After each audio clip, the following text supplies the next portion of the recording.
আসসালামু আলাইকুম। খুবই অসুবিধার ভিতরে আছি।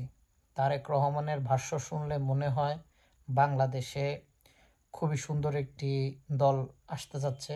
আর যদি তারেক রহমানের নাকে নাকে কথা শুনি, মনে হয় যে বাংলাদেশে আলু পটলের দাম কমে যাচ্ছে। তারপরে মানুষে না খাইতে পাইরে মরে যাচ্ছে। তারেক রহমানের যদি কথা শুনি, মনে হয় যে বাংলাদেশকে ৩১ দফা দিয়ে একবারে স্বর্গরাজ্য করে ফেলবে। আবার যদি তার দলের কর্মীদের কথা শুনি, নেতাদের কথা শুনি, মনে হয় বাংলাদেশ ভেরি সুন মানে জাহান্নামের একটা অঙ্গরাজ্য হতে যাচ্ছে। এমনিও তো বাংলাদেশে মারামারি কাটাকাটি সব কিছুই থাকে। তারপরে তারেক রহমানের কথা শুনলে একটু ভরসা পাই।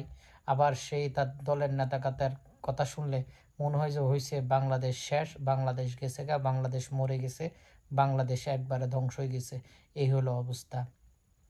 আচ্ছা, আরও একটা বিষয় আলোচনা করতে চাইতেছি। সে বিষয়টা হলো বাংলাদেশের ভিতরে যে জিনিসটা সবচেয়ে বেশি এখন চলে, সেটা হলো যে শেখ হাসিনা কি মরে গেছে কিনা বাঁচি আছে।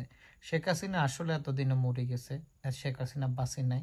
আবার বনি আমিন কিছুক্ষণ আগে বলল যে যে বলে ৩য় নম্বরের আরও একটা স্টক করছে, কি যেন স্টক না ব্রেন স্টক করছে, হ্যাঁ তো মনে মরে গেছে। সো মরি যাওয়ার সম্ভাবনাটা বেশি আর কি। আর মরি না গেলেও আর দেশে আইতে হইতো না। তারেক রহমান যেরকম 17 বছর আইয়েন, খালেদা শেখ হাসিনাও হয়তো এত বছর আইতো না। আর যারা যারা এখনো শেখ হাসিনারে জিয়াউর রহমানের স্ত্রী বানাই দিছেন এবং খালেদা জিয়ার সুপুত্র জিয়াউর রহমান বানাইছেন, তাদের কাছে অনুরোধ, প্লিজ কথা বলার সময় একটু সাবধানে কইয়েন। যদিও আমরা নেতা টেতা না, আমরা এগুলো কথা বলি পছন্দ না, আমরা গালাগালি করি, যাই করি নাই করি, আমরা হলো যে করে আমরা গালি দেন দেখি গালাগালি আইয়ে। বাট আপনারা একটু সাবধানে কথা বলেন, কোন সময় কি কইতে হইব না কইতে হইব বুঝি শুনি কইয়েন। আর মাসুদ, তুমি ভালো হইলা না, তুমি আবারও আইলা বাংলাদেশের ছাত্র শিবিরে নিয়ে কথা কইলে।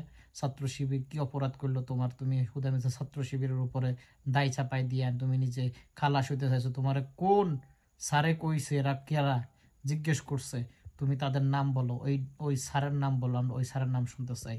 ভালো থাকো। আর জামাত ইসলামকে ভোট দেন, আর অনেক ভোট দেন, জামাত ইসলামকে ক্ষমতা আনেন, এটি হলো সর্বশেষ কথা।